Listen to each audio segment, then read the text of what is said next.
Hello mga kangge! Ito na naman tayo sa panibagong araw ng aking buhay. Samahan nyo nga ako magluto ngayong araw. Matagal-tagal na nga akong di nakakapag-upload dahil sa kabisihan. Kaya naman naisipan kong gumawa ng challenge. Total ay nagkikrave nga ako sa buttered shrimp. Eto nga ako at wala nga akong budget para doon.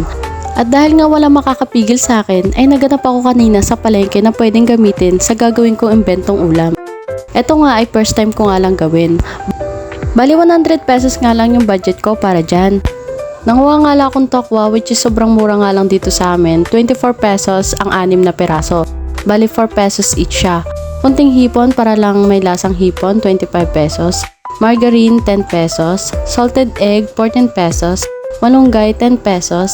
Sibuyas at bawang, 8 pesos. Total of 91 pesos. Hindi na nga masama dahil umabot naman siya sa budget natin. Wag lang sasama yung lasa na lulutuin ko. Ayun nga at hiniwa ko na yung mga ingredients. Alam nyo ba kaya tokwa yung ginamit ko dito? Bukod sa mura na, healthy pa nga siya. And low carbs nga rin. Pwedeng pwede sa mga nagda-diet dyan.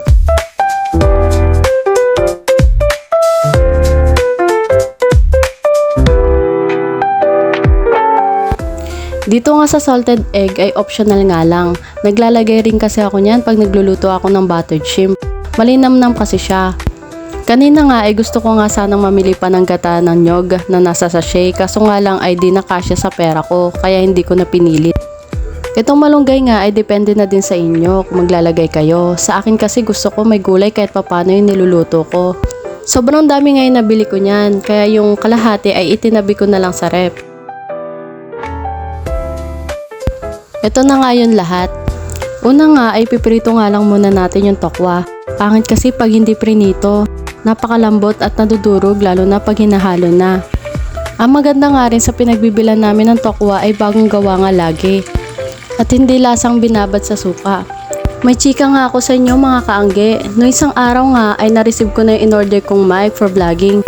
Iko-connect mo nga lang siya sa cellphone. Bali may isasalpak nga doon na parang USB. Excited pa nga ako noon. Tuwang-tuwa nga ako pagkakita ko. Nung isasalpak ko na nga yung parang USB para makapag-record na ng voice sa cellphone ko, ay di pala tugma. Diyos ko, iOS nga yung na-order, yung cellphone ko Type-C, kundi ba naman syusyunga-syunga. Akala ko nga ay makakapag-ASMR nga ako nung araw na yon. Nag-ayos-ayos pa ako para makapag-content. Ayun nga at di natuloy, nadismaya ako sa sarili kong kasyungahan. Buti na lang talaga ay pwede siyang ibalik, kaya naman na-refund ko din. Mura nga lang siya, gusto ko nga sanang itry para pwede na sa mga nagsisimula pa lang mag-vlog. Kaso nga puro nga kapalpakan. Mabalik nga tayo dito sa niluluto ko. After nga maiprito yung tokwa, inalis ko na yung mantika. Hinulog ko na nga dyan yung hipon. Nung medyo orange na ay nilagay ko na nga yung onion and garlic. Dinagdagan ko na nga rin ng mantika.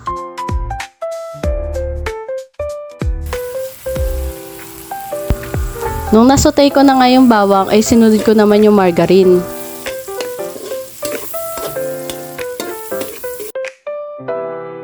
Hinalo-halo ko nga lang din siya para hindi masunog yung margarine.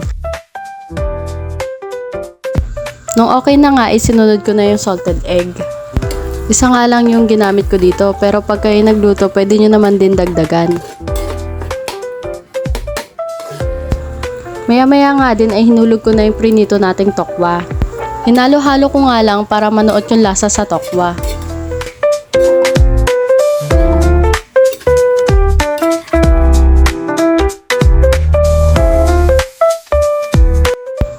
Nag-add na nga rin ako dyan ng konting pampalasa, sugar at ketchup. Nga pala sa tokwa natin ay tinimplahan ko na nga rin bago siya iprito. Asin at magic sarap. Sa pampalasa nga ay tansya-tansya lang ang ginawa ko dyan. Last nga itong malunggay na. Hinugasan ko na nga rin pala yan bago ilagay.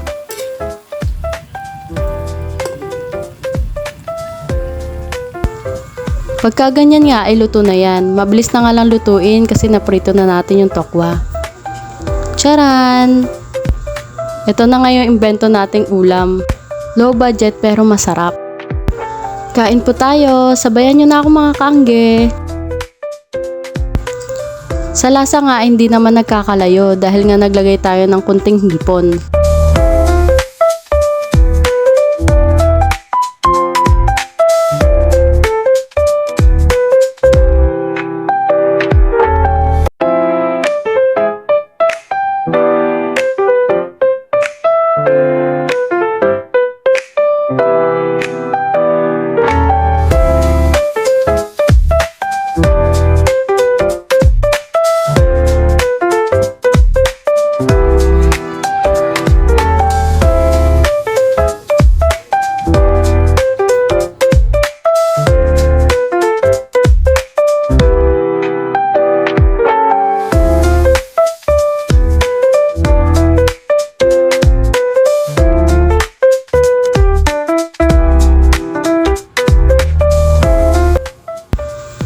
Yun lang. Thank you sa pagsama. Bye-bye!